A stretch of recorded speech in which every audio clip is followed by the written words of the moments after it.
নমস্কার, স্বাগতম সন্ধ্যার আসরে। দিন শেষে একটু শান্তি, একটু গল্প, একটু হাসি আর কিছু বাস্তব জীবনের অনুভূতি নিয়ে আপনাদের সামনে আমরা উপস্থাপন করছি এই ছোট্ট আড্ডাটি। এখানে আপনি পাবেন হৃদয় ছোঁয়া গল্প, মজার আড্ডা ও হাসির মুহূর্ত, জীবনের বাস্তব কথা, অনুভূতি, মন ভালো করা সন্ধ্যার পরিবেশ এবং আমাদের আরো বিশেষ কিছু আলোচনা। আমাদের লক্ষ্য হলো প্রতিদিনের ব্যস্ত জীবনের মাঝে আপনাকে কিছুটা শান্তি ও ভালো লাগার সময় উপহার দেওয়া। যদি ভিডিওটি ভালো লাগে অবশ্যই আমাদের চ্যানেলটিকে সাবস্ক্রাইব করুন, ফেসবুক পেজটিকে ফলো করুন এবং লাইক, কমেন্ট, শেয়ার করে বন্ধুদেরকে জানিয়ে দিন। চলুন আজকের আড্ডা শুরু করা যাক। আজকে এই সন্ধ্যায় আমরা সবাই বসে আছি, আড্ডা মারছি, কিন্তু আমার ভেতরে অনেকক্ষণ থেকে একটাই প্রশ্ন ঘোরাফেরা করছে সকাল থেকে। SIR, SIR, SIR. এই যে এসআইআর হলো, আমাদের সাধারণ মানুষের কি উপকার হলো, কি ক্ষতি হলো? যাদের নাম ডিলিট হয়ে গেছে তাদের ভবিষ্যৎই বাকি, আবার যদি নাম তালিকাভুক্ত হয় তাতেই বা এই মুহূর্তে তার ভবিষ্যৎ কি, তারা কি ফেসিলিটি পাবে? আর যদি এসআইআর আবার নাম না ওঠে ট্রাইব্যুনালে গিয়ে, তখন তাকে কি কি ফেস করতে হতে পারে? বর্তমানে পশ্চিমবঙ্গ সরকার তো অনেক রকম নিয়ম লাগু করছে, তো তোমাদের কি মত, কি মনে হয়? আমি বলবো এসআইআর যদি নাম উঠে নতুন করে 28 লাখের মধ্যে যদি 2 লাখেরও নাম উঠে, তাহলে তাদের আবার ভোট দেওয়া উচিত। তো প্রচন্ড গ্রহণযোগ্য কথা, মানে এইটা কিন্তু আদালতে ভাবা উচিত ছিল যে এই 27 লাখ লোক কি সত্যি বেনাগরিক, মানে আমাদের দেশের নাগরিক নয়। যদি নাগরিক না হয়ে থাকে তাহলে ঠিক আছে, নির্বাচন তাদের অংশগ্রহণ করতে পারেনি, ঠিক আছে। কিন্তু যদি এরা ভবিষ্যতে দেখা যায় এরা আমাদের দেশের নাগরিক, তাহলে এই যে নির্বাচন তার কি গ্রহণযোগ্যতা থাকলো? এটা একটা বড় প্রশ্ন। আমাদের মধ্যে অবশ্যই এটা গ্রহণযোগ্যতা থাকছে না, কারণ যদি ওই 27 লাখ লোক, হ্যাঁ, যদি ভোট হয়, বা ভোটে তো অলরেডি দিতে পারেনি, কিন্তু এরকমও তো হতে পারতো যদি ওই 27 লাখ লোক ভোট এবার দিতে পারতো, তাহলে তো সরকার মানে ভোটে তো কম বেশি তারতম্য হতো। হ্যাঁ, আমি তো সেটাই বলার চেষ্টা করছি যে এই 27 লাখ যদি ভোট দিতে পারে বা পারতো, তাহলে দেখা যেত হয়তো এই ভোটের রেজাল্টের তারতম্য ঘটতো, হয়তো রেজাল্টে এরকম আসতো না। বাট হ্যাঁ, সেটাই স্বাভাবিক। এই 27 লাখ লোক, হ্যাঁ, যে কোন দিকে ভোট দেবে, হ্যাঁ, তার একটা রেজাল্টের প্রভাব পড়বেই, স্বাভাবিকভাবে প্রভাব পড়বে। কিন্তু সত্যি কতটা পার্সেন্ট পড়বে? তাও 5%? এইবার 5%, 10% বলতে সেটা না। এইবার যদি 27 লাখ লোক পুরো পশ্চিমবঙ্গ ব্যাপী ছড়িয়ে আছে, এবার কোনো মানে বিধানসভা কেন্দ্রে দেখা যাচ্ছে 1000, 2000 ভোটে কি 500, 600 ভোটেও মার্জিনে জিতা হারা হয়েছে, ঠিক আছে। সেখানে যদি এই কোন বিধানসভা কেন্দ্রে যদি 2000 লোকের ভোট কাটা গিয়ে থাকে, সেই 2000 লোক যদি, হ্যাঁ, তার মধ্যে যদি 1500 কি 1000 লোক যদি অপরপক্ষে ভোট দিয়ে থাকে, তাহলে তো ভোটের রেজাল্ট মানে অন্যরকম আসে, দিনের আলোর মতন পরিষ্কার। কিন্তু সুপ্রিম কোর্ট তো বলছে যে কোনো ব্যাপার না, ভোট হয়ে গেছে তো কি হয়েছে, পরের বার দিবা। এতে কি তাহলে কোর্টের বা আইন ব্যবস্থার কোনো, কোর্টের মহামান্য আদালতের উপরে আমাদের কথা বলার মতন আমি অবস্থায় নেই। কিন্তু আমার ছোট বুদ্ধিতে, অল্প বুদ্ধি যেটুকু বুঝছি, হ্যাঁ, যদি এই লোকগুলো দেশের নাগরিক হয়ে থাকে, তাহলে সেই নাগরিকের মানে অধিকার হারালো, একটা সবচেয়ে বড় অধিকার, সবচেয়ে বড় অধিকার হারিয়ে ফেললো, তারা হারালো। এবং এই যে গভর্নমেন্ট গঠিত হলো, এই গভর্নমেন্টের মানে গ্রহণযোগ্যতা থাকলো কিনা এটা একটা বড় কোশ্চেন। যদি এরা আবার নাম তুলতে পারে তো, আর যদি নাম বলতে না পারে তাহলে তো ঠিক আছে। আমি কিন্তু স্টাডি করেছি যে যারা যারা ট্রাইব্যুনালে গিয়ে তথ্য দিয়েছে এবং ভেরিফিকেশন করিয়েছে, সাকসেস রেট কিন্তু ডি ভোটার থেকে অ্যাক্টিভ ভোটারে 90% অ্যাবাভ। তো হিসেব মতো তো তাই তারা অনেকটাই বঞ্চিত হয়ে গেল, সে একটা দেশ গঠনের ইলেকশনে ইলেক্ট করতে পারলো না তার নিজের সরকারকে। এবার এই মুহূর্তে তাদের হয়ে আমি একটা প্রশ্ন করছি, ভবিষ্যতে আবার এদের সাথে এরকম হবে না তো? বা যারা বর্তমানে যাদের ভোটের নাম ডিলিট হয়নি, ভোট দিয়েছে, সবই হয়েছে, তাদের সাথে এদের কোনো জায়গায় কি কোনো পার্থক্য থাকবে ভবিষ্যতে? ভবিষ্যতে পার্থক্য থাকবে কি থাকবে না সেটা বলতে পারবো না, তবে থাকাটা তো অনুচিত হবে। কারণ যদি তারা নাম তুলতে পারে, তারা যদি নাম তুলতে পারছে, তার মানে সে দেশের নাগরিক। সেটা তো ট্রাইব্যুনাল, সুপ্রিম কোর্টের তাহলে সেই মান্যতা আছে, তবেই তো তারা নাম তুলতে পারছে। কিন্তু ভোট তো হবে না, এটুকু তো জলের মতো পরিষ্কার, সরকার যেহেতু গঠন হয়ে গেছে। আমার হ্যাঁ, একটা আর্জি কি, যদি এই 27 লাখ লোক মানে ভোট করতে নাও পারে, আমি চাইবো তারা যেন অনলাইনে এরকম কিছু একটা মতামত দিতে পারে যে আমি একে ভোট দিচ্ছি, ওকে ভোট দিচ্ছি, একটা তাহলে আমরা রেশিও পেতাম আইডিয়া করে যে কোথায় কতগুলো সিট পড়ছে বাড়ছে। কারণ কিছুক্ষণ আগে তুমি বললে যে 500-700 ভোটেও নাকি হার জিত হয়েছে। তাহলে তো এই জায়গাটা কিছু কিছু জায়গায় বিরাট ডিফারেন্সেস দেখা যাবে। হ্যাঁ, যেখানে মানে 5,000-এর মধ্যে যেখানে হার জিত হয়েছে, হ্যাঁ, সেখানে তো অবশ্যই তার প্রভাব পড়বে, খুব বড় বড় প্রভাব পড়বে সেই সব বিধানসভা কেন্দ্রে। কিন্তু যদি দেখা যায় কোনো কোনো কেন্দ্রে, যেমন জঙ্গিপুরে প্রচুর পরিমাণে লোকের নাম, এসআইয়ের নাম বাদ গেছে, সেখানে সেই লোকগুলো যদি ভোট দিতে পারতো, তাহলে ডেফিনেটলি ভোটের রেজাল্ট অন্য হতে পারতো ওখানে। সেই মার্জিন যতই বেশি থাকুক আর কম থাকুক, কারণ ওখানে কাটাই গেছে অনেক বেশি পরিমাণে লোকের নাম।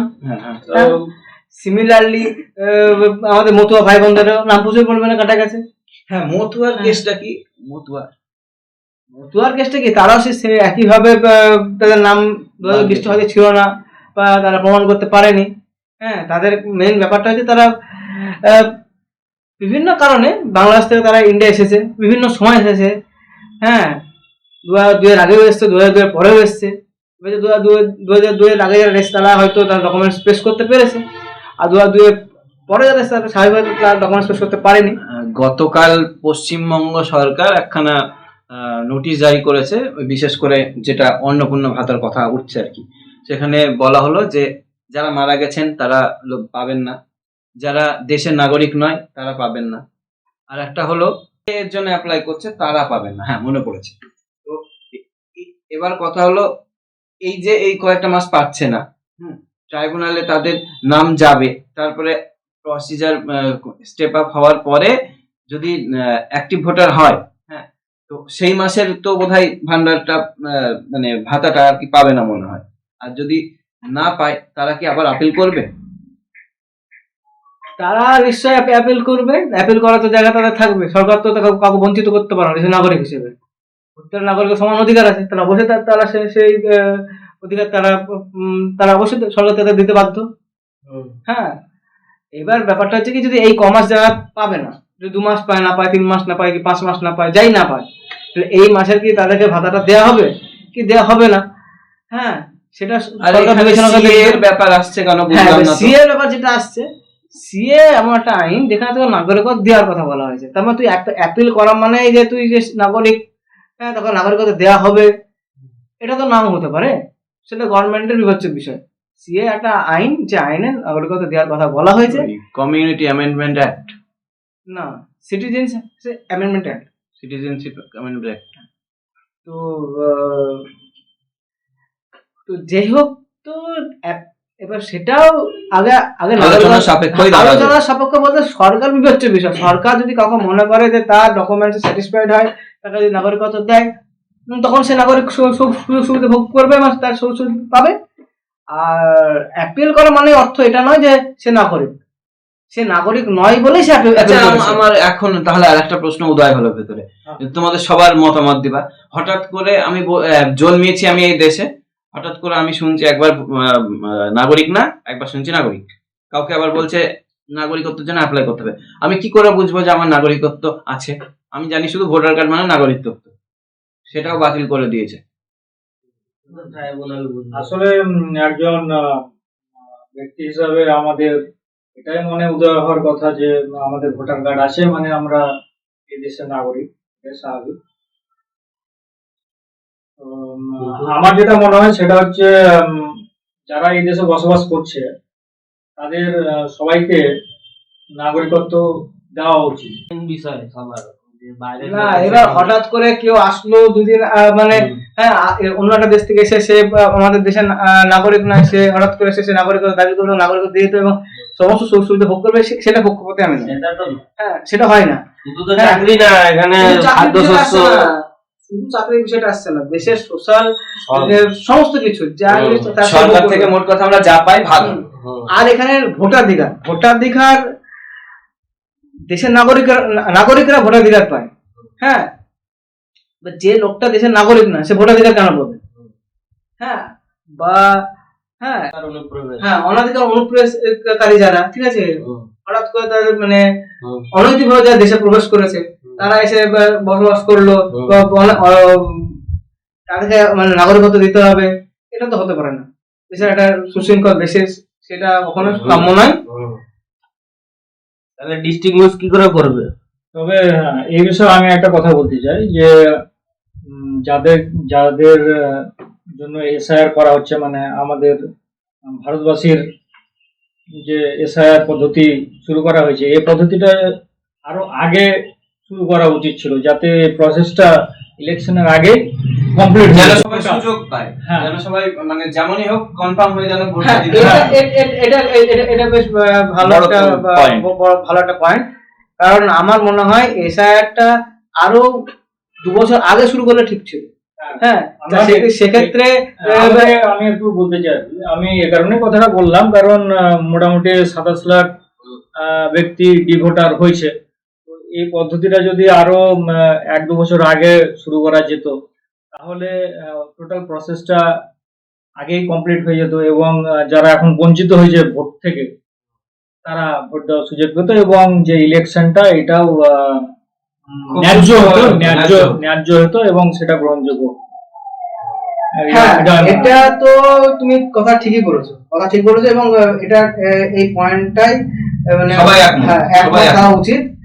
কারণ এটা খুব শর্ট টাইমে করা হয়েছে, এত বড় একটা প্রসেস, এত মানে মানুষের উপরে এত বড় একটা জনসাধারণের উপরে একটা যখন নিবিড় যে সংশোধন করা হচ্ছে, সেখানে একটা টাইম সাপেক্ষ ব্যাপার, সময় সাপেক্ষ ব্যাপার। সেটা অন্তত আমার মনে হয় অন্তত 2 বছর থেকে 1.5 বছর টাইম দেওয়া উচিত ছিল। হুম। হ্যাঁ, সেক্ষেত্রে দুটো জিনিস হতো, যে যারা যেসব আধিকারিকরা ছিলেন, সরকারি আধিকারিকরা, তারা আরো ডিটেলসে আরো নিখুঁত ভাবে কাজটা তারা করতে পারতেন। হ্যাঁ। হ্যাঁ, আর একটা জিনিস, এটা তো সরকারি পক্ষের, হ্যাঁ, নির্বাচনের পক্ষে সুবিধাজনক হতো, নির্বাচন কমিশনের পক্ষে। আর সাধারণ মানুষের পক্ষে যেটা ভালো হতো, সাধারণ মানুষ এই তাড়াহুড়োর মধ্যে সঠিকভাবে ডকুমেন্ট জমা করতে পারেননি অনেকে। হ্যাঁ, গরিব সাধারণ মানুষ যারা তাদের কাছে সঠিক মানে গাইডলাইন ছিল না। আবার হ্যাঁ। আমাদের পশ্চিমবঙ্গে পরিযায়ী শ্রমিক প্রচুর আছে, তারা হুট করে এসে হ্যাঁ, কিভাবে পরিযায়ী তথ্য শ্রমিক আছে, জোগাড় করবে। অনেকে দেশের বাইরে থাকেন। হ্যাঁ, হ্যাঁ, তাদের পক্ষে এই হঠাৎ করে একটা ডিসিশন তাদের উপর চাপিয়ে দেওয়া, এটা আমার মনে হয় না যুক্তিসঙ্গত হয়েছে। হ্যাঁ, আমি এসআইআর বিপক্ষ নই, আমি এসআইআর পক্ষে, কিন্তু আমার কথা হলো এই এসআইআর হওয়া উচিত ছিল অন্তত 1.5 থেকে 2 বছর টাইম নিয়ে। হ্যাঁ, আচ্ছা, এই এসআইআর তো শুনেছি আগে হয়েছে 2000 সালের আগে, না 2000 সাল 2002 হয়েছে। তো সেই সময় যদি ঠিক থাকে তাহলে তো পর আমাদের সবার ঠিক হওয়ারই কথা, হলো না কেন? হলো না কেন বলতে, এখানটাতে সরকার বলতে চাইছে অনেকের নামের পরিবর্তন হয়েছে। নামের পরিবর্তন হয়েছে বলতে, যেমন মহিলাদের ক্ষেত্রে ধরা যেতে পারে, দেখা গেল একটা হিন্দু পরিবারের এক মানে ভদ্র মহিলা, তিনি হয়তো বিয়ের আগে ব্যানার্জি ইউজ করতেন, তারপর দেখা গেল তার চ্যাটার্জি পরিবারে তার বিয়ে হয়েছে, তো তিনি তখন দেখা যাচ্ছে যে চ্যাটার্জি লিখছেন। এইবার এখানে বলছি লজিক্যাল ডিসক্রিমিনেন্সি, মানে এই নামটা এক হচ্ছে না।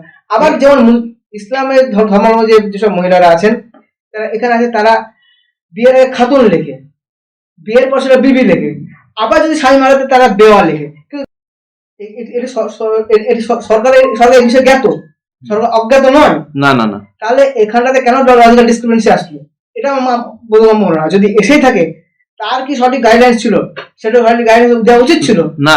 আর তাছাড়া আবার আর একটা ব্যাপার হয়েছে যে কি বলছে, স্পেশাল ইন্টেনসিভ রিভিশন। তো এইটা হয়েছে নাকি একটা শুধুমাত্র ট্রায়াল না দেওয়া সফটওয়্যারের থ্রুতে। তো একজন সফটওয়্যার কি করে একটা মানুষকে ঠিকভাবে জাস্টিফাই করতে পারে, এটা যদি ওই জনসংখ্যার মতো বাড়ি বাড়ি এসে ঠিকঠাক তথ্যগুলো জোগাড় করতো তো সেটা ভালো হতো। না হলে একসাথে একটা সফটওয়্যারের উপর পুরো দেশের ভবিষ্যৎ টিকে থাকবে, এটা কখনোই হতে পারে না। একটা সফটওয়্যারের উপরে আমি সফটওয়্যারটা যেভাবে আমি প্রোগ্রামিং করে দিলাম তার উপরে সফটওয়্যার সেভাবে কাজ করবে। হ্যাঁ, সে ট্রায়াল আমি মেনে নিলাম, সে সফটওয়্যারটা যথেষ্ট ট্রায়াল দেওয়া ছিল, সমস্ত কিছু করা ছিল, কিন্তু মানুষ যে বুদ্ধি একটা মানুষের যাচাই করতে পারবে, একটা সফটওয়্যারের উপরে সেটা যাচাই করা সম্ভব নেভার, কখনোই হ্যাঁ, পারবে না। সম্ভব নয়। হ্যাঁ, তাহলে এই জিনিসগুলো আমার মনে হয় বোঝা উচিত ছিল, এবং এ বিষয়ে মানে নির্বাচন কমিশনের আরো Aware হওয়া উচিত ছিল। হ্যাঁ aware হওয়া উচিত ছিল। হ্যাঁ, দরকার হলে আমাদের দেশ এখনো অত উন্নত হয়নি। হ্যাঁ, আমাদের দেশ এখনো দারিদ্র সীমার নিচে প্রচুর মানুষ বসবাস করেন, তাদের কাছে এই সমস্ত ডকুমেন্টস থাকার কথাও নয়। হ্যাঁ, তাহলে যদি এটা যে করার মানে জায়গাটা এসেছিল, তো মানুষকে সেই জিনিসটা আরো আগে তাদের অ্যাওয়ার করা উচিত ছিল, তাদের ডকুমেন্টস জোগাড় করতে পারে, কিংবা অ্যানাউন্সমেন্ট দিতে পারতো। হ্যাঁ, সেন্ট্রাল এবার থেকে এবার অ্যানাউন্সমেন্ট দিতে প্রথমে পারতো। কি হলো, প্রথমে অ্যানাউন্সমেন্ট যখন মানে জ্ঞানেশ কুমার যিনি নির্বাচন কমিশনার, তিনি প্রথমে বললেন যে কোনো ডকুমেন্টসের প্রয়োজন নাই, 2002 এর যাদের নাম আছে বা 2002 এর পরিবারে যে কারোর নাম থাকে তাহলেই হয়ে যাবে। তাহলে সেটাই যখন মানুষ জেনেছিল। হ্যাঁ, যত দিন দিন এসআর এগিয়েছে, হ্যাঁ, নতুন নতুন মানে নিয়ম লাগু হয়েছে, এতে সরকারি কর্মচারীদেরও অসুবিধা হয়েছে, তারা এসআর খুব কষ্ট করেছে। প্রোগ্রাম এগিয়ে নিয়ে যেতে, একদম। সিমিলারলি মানুষেরও অসুবিধা হয়েছে, হুম। মানুষ কি করবে সেটা মানুষ বুঝতে পারেনি। আমি ইভেন হঠাৎ দেখেছি করে ডকুমেন্টস এই বছর হয়েছে, বুঝছি না এটা হবে না, ওটা নিয়ে আসো, এই যে প্রপার গাইডলাইন্স দেওয়া হয়। কখনোই ছিল না। আবার অনেকের সব থেকে ইয়ে ডকুমেন্ট, ভ্যালিড ডকুমেন্ট হচ্ছে পাসপোর্ট। পাসপোর্ট থাকতেও কিন্তু তাদের নাম্বার তো একটা খুব ইয়ে Valuable হ্যাঁ, এখানে একটা কথা বলি, এখানে নির্বাচন কমিশনের যেটা আমি বুঝেছি নিজের মানে বোধগম্যতায়, সেটা হলো নির্বাচন কমিশন দুটো জিনিসকে ফলো করেছেন। 1987 সালের আগের ডকুমেন্টস, হ্যাঁ, যেটা ওনারা ইয়ে করেছেন, সেক্ষেত্রে দেখা গেল হয়তো প্রায়োরিটি দেওয়া হয়েছে হ্যাঁ। ওটাতে। হ্যাঁ, সেক্ষেত্রে দেখা গেল হয়তো কোনো ভদ্রলোকের পাসপোর্টটা তো 2002 সালের পরে কার। হ্যাঁ, তো সেক্ষেত্রে হয়তো এটা গ্রহণ করা হয়নি। হ্যাঁ, এবার সেক্ষেত্রে তার বাবার ডকুমেন্টস চেয়ে বসে যে 87 সালের আগে, মানে 87 টাকা কাটা ধরে গিয়েছে। হ্যাঁ, এই কাটাপটা তো আমাকে মেলাতে পারেনি, এরকম কিন্তু আলাদা দেখা যাচ্ছে অনেকের এই কারণে বাদ গেছে, হয়তো এখনকার জেনারেশন যাদের তাদের ডকুমেন্টস আছে, তার বাবার ডকুমেন্টস তাদের কাছে হয়তো আছে, ডকুমেন্টস আছে, তাদের স্কুল লিভিং হ্যাঁ। সার্টিফিকেট আছে, মাধ্যমিক সার্টিফিকেট, বিভিন্ন সার্টিফিকেট আছে তাদের কাছে, ইলেকট্রিসিটি কিন্তু বিল রয়েছে। কিন্তু ঘটনা হলো তার বাবা হয়তো শিক্ষিত নয়। হ্যাঁ, তার বাবা হয়তো কোনো ডকুমেন্টস দরকার নেই, হয়তো সে ভোটার আধার ভোটার কার্ডে কার্ডটাই আছে, জীবন হ্যাঁ। যাপন করেন। হ্যাঁ, অশিক্ষিত তিনি একজন। হ্যাঁ, তাহলে তার পক্ষে এই জিনিস জোগাড় করা খুব মুশকিল হয়েছে। এর মধ্যে কতজন মানুষ পরলোক গমন করেছেন সেটাও ব্যাপার।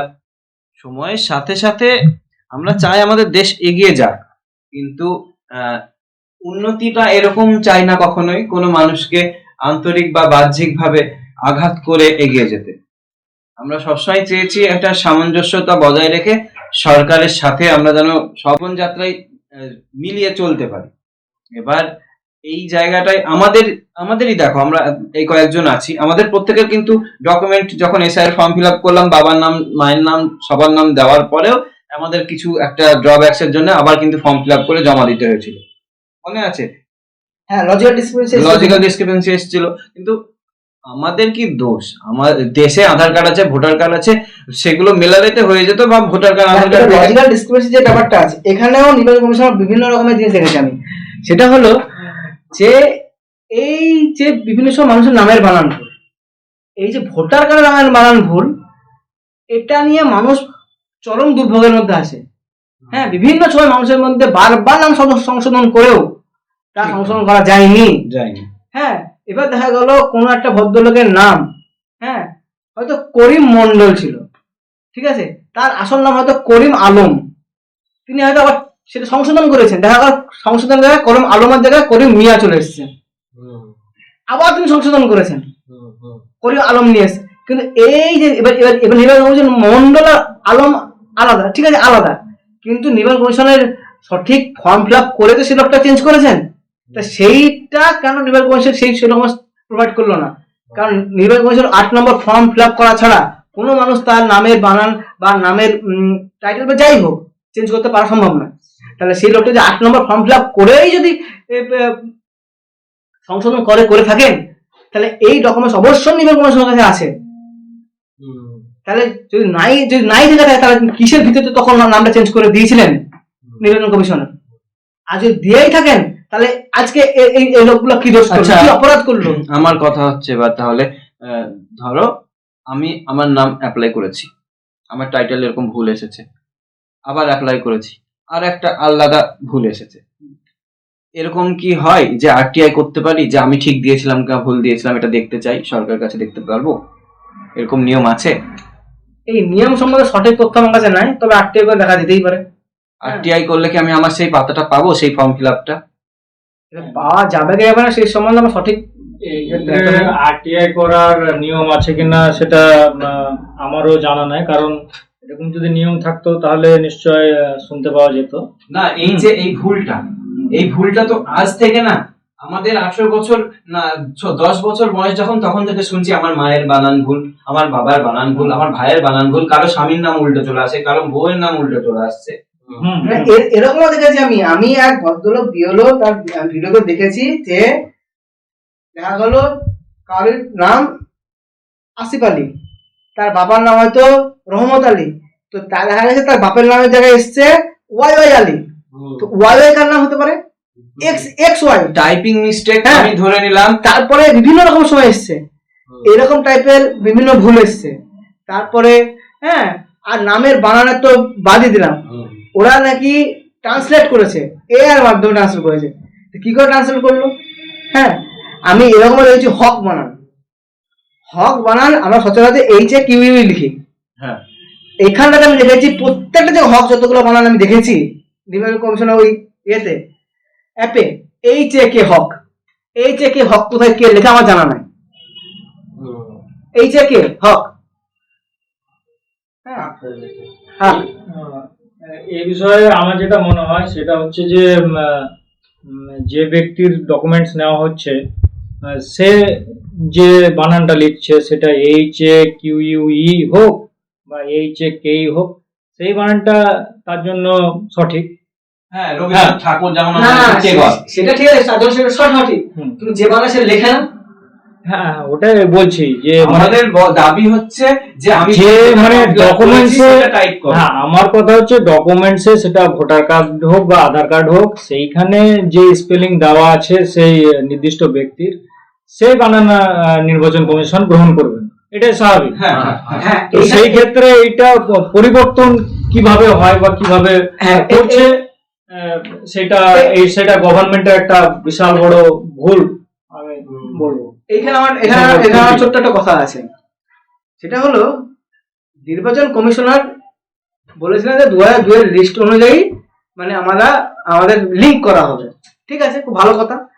এইবার নির্বাচন কমিশন ওখানে আরেকটা ব্যাপার আছে যে ওনারা যে লিস্টটা দিয়েছিলেন সেটা দিয়েছিলেন হচ্ছে বাংলায়, পশ্চিমবঙ্গের ক্ষেত্রে বাংলা নাম দিয়েছিলেন। এইবার যখন বিওলা অ্যাপে লিংক করতে যাওয়া হচ্ছে তখন দেখা যাচ্ছে সেই নামটা বাংলায় নেই, ইংলিশে লিংক করতে হবে। এবার ইংলিশে লিংক করতে কি করতে হবে তাহলে? এইবার ওই ইংলিশে ট্রান্সলেট করতে গিয়ে কোন কে কত বড় পণ্ডিত সে ট্রান্সলেট করেছে আমার জানা নেই, আমি তো কারোর নামের বানান ঠিক দেখতে পাই। আমি বলছি সেক্ষেত্রে YYXS ZZ এরকম নাম বানানো হয়েছে, কি করে আসলে এটা? এটা কিভাবে সম্ভব? এটা আসলে গাফিলতি, চরম লেভেলের গাফিলতি। এই গাফিলতির কারণে কি একটা মানুষের নাগরিকত্ব হারাতে পারে? কখনোই নয়। তাহলে যারা এই ভুল করছে, যারা এই সংশোধনের কাজ করছে, যারা গভর্নমেন্টের লোক, সরকারি কর্মচারী, তারা এই জন্য দায়ী। দরকার হলে তাদেরকে সাসপেন্ড করতে হবে বা তাদের বিরুদ্ধে অ্যাকশন নিতে হবে। এখানে সাধারণ মানুষ কেন? এখানে আরেকটা জিনিস আছে, এখন দেখা যাচ্ছে নির্বাচন কমিশন এই ভুলের জন্য 27 লোকের মধ্যে ম্যাক্সিমাম লোক এই ক্যান্ডিডেটের মধ্যে আছেন। এখানে আরেকটা ব্যাপার আছে, ওই যে হার্ড কপি দিয়েছিল বাংলায় 2002 এর লিস্টে, সেখানে অনেকের নাম আছে, কিন্তু বিওলাপে দেখা যাচ্ছে এরকম অনেক ব্যক্তি আছেন যাদের মানে ওই 2002 এর লিস্টে নাম নেই, মানে বিওলাপে নাম নাই। বিওলাপে 2002 এর যে তালিকা আছে সেখানে 2002 এর লিস্টে নাম নাই। এখন 2002 এর হার্ড কপিতে যেহেতু নামটা আছে, তাহলে সেই লোকটা তো তাহলে তার ম্যাচিং হওয়ার কথা, লিঙ্ক হওয়ার কথা, ম্যাচিং। কিন্তু যেহেতু 2002 এর মানে বিওলাপের নামটা নাই, লিস্টে বিএলও যখন ট্রান্সফার করা হয়েছিল, এখন তাকে বলছে যে না, সে নো ম্যাপিং। সে নো ম্যাপিং কেন হবে? তার তো হার্ড কপিতে নাম আছে, তবুও বলছি সে নো ম্যাপিং।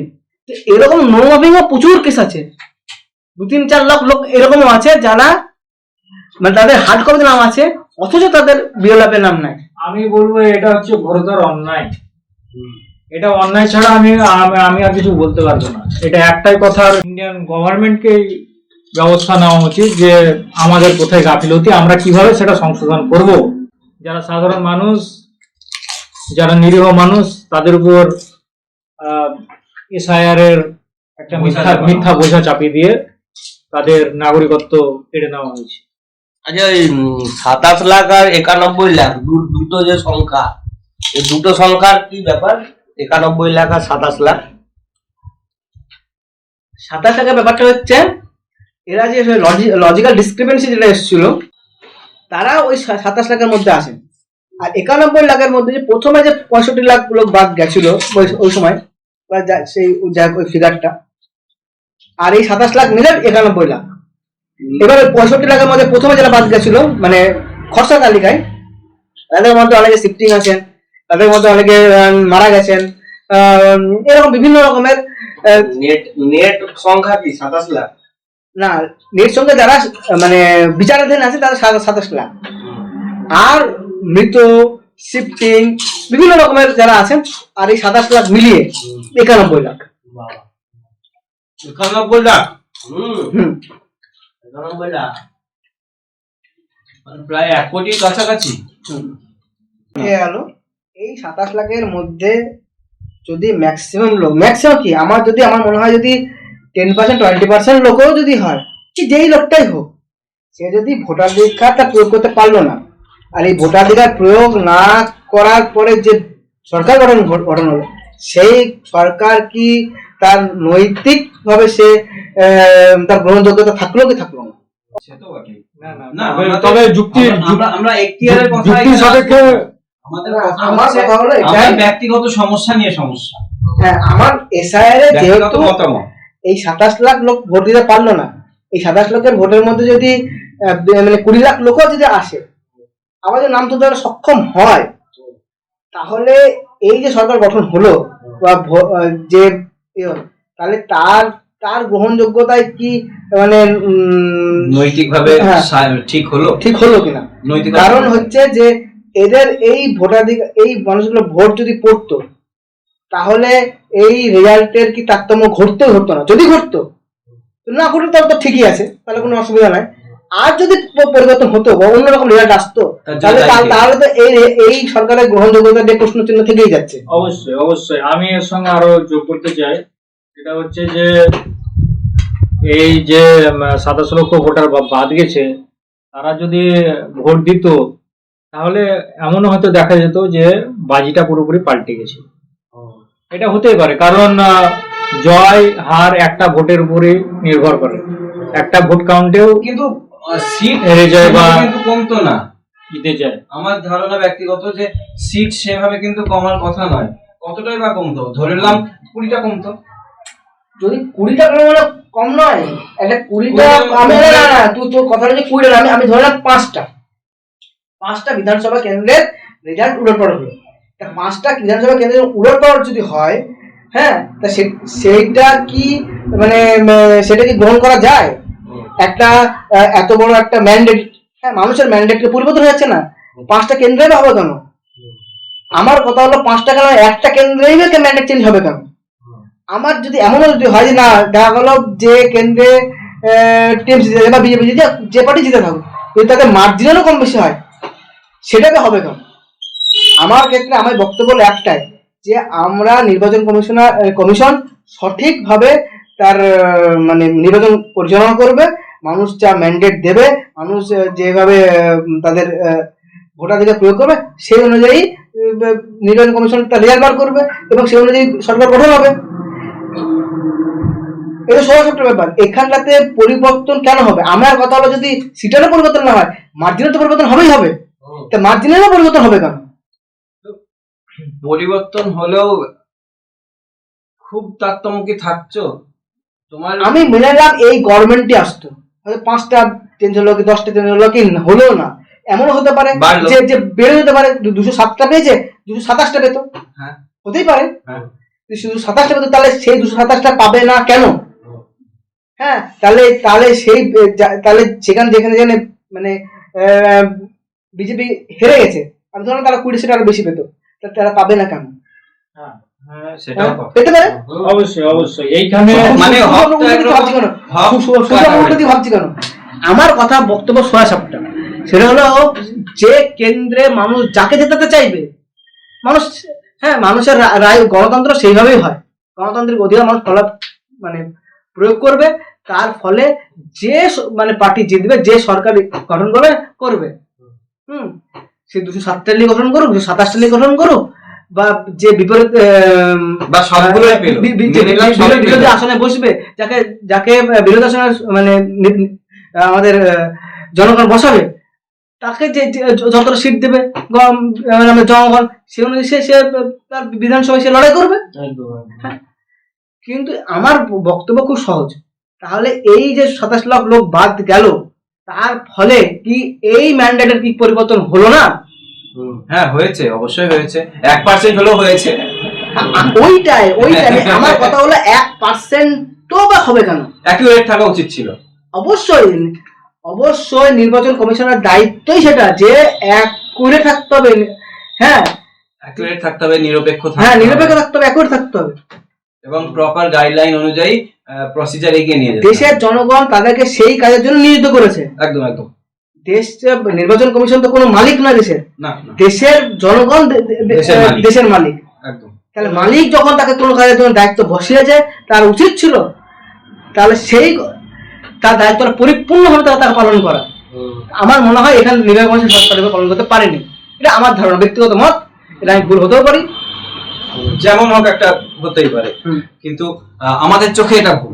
আমাদের চোখে এটা ভুল। আমাদের চোখে এটা হ্যাঁ, ব্যক্তিগত মত। আমি, আমার কাছে নির্বাচন কমিশন উচিত ছিল আরো 2 বছর আগে স্টার্ট করা, টোটাল প্রসেসটাকে মানে যথাযথভাবে সুষ্ঠুভাবে সম্পন্ন করা, তারপরে আচ্ছা, ভোট নির্বাচনের ডেট ঘোষণা করা, নির্বাচন অনুষ্ঠিত করা।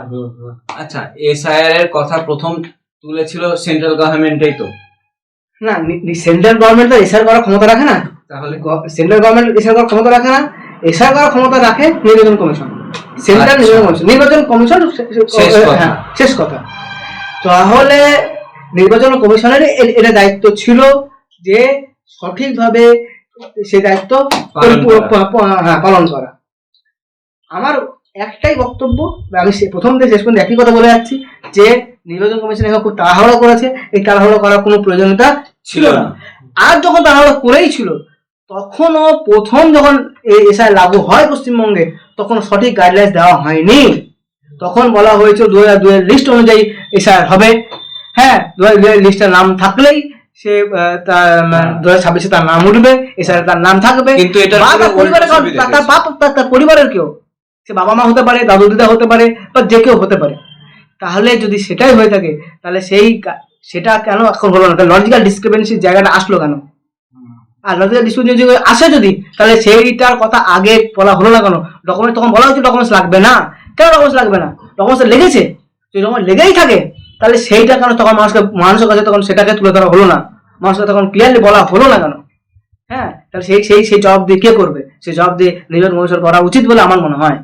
মানুষের কাছে তারা দায়বদ্ধ, মানুষের কাছে দেশের নাগরিক কাছে তারা দায়বদ্ধ। হ্যাঁ, সেই দায়বদ্ধতা আমার মনে হয় কোথাও গিয়ে তারা মিসইউজ করেছে, পালন করে। তাদেরকে কোনো না কোনো দিন জবাবদিহি করার মতো পজিশনে আসতেও হবে, কারণ এই জিনিসটা খুব বড় সড়ো সংখ্যা, 27 লক্ষ। পরে যখন এর মধ্যে 10 লক্ষ নাম যদি আবার লিস্টে আসে, তখন সেই 10 লক্ষ মানুষ তাদের কেউ বলবে যে 10 লক্ষ মানুষ যদি নাম প্রশ্ন উঠছে, হ্যাঁ ঠিকই যদি ছিল, তাহলে তারা ভোট দেয়নি কেন বা দিতে পারেনি কেন? আজকে আমাদের এই সন্ধ্যের আড্ডায়, সন্ধ্যার আসরে আপনারা যা তথ্য শুনলেন বা আলোচনা শুনলেন, এগুলো প্রত্যেকের নিজস্ব ব্যক্তিগত মতামত, এবং আপনারও নিজস্ব মতামত আমাদের কমেন্ট বক্সে জানাতে ভুলবেন না। এবং সর্বোপরি আমরা বুঝতে পারলাম অনেক মানুষ কিন্তু তার অধিকার থেকে বঞ্চিত হয়েছে। আশা করি ভবিষ্যতে আমাদের পশ্চিমবঙ্গ সরকার, ভারত সরকার এবং ইলেকশন কমিশনার এগুলো ভালোভাবে তদারকি করবেন এবং সঞ্চালনা করবেন। আজকের মতো এখানে ইতি।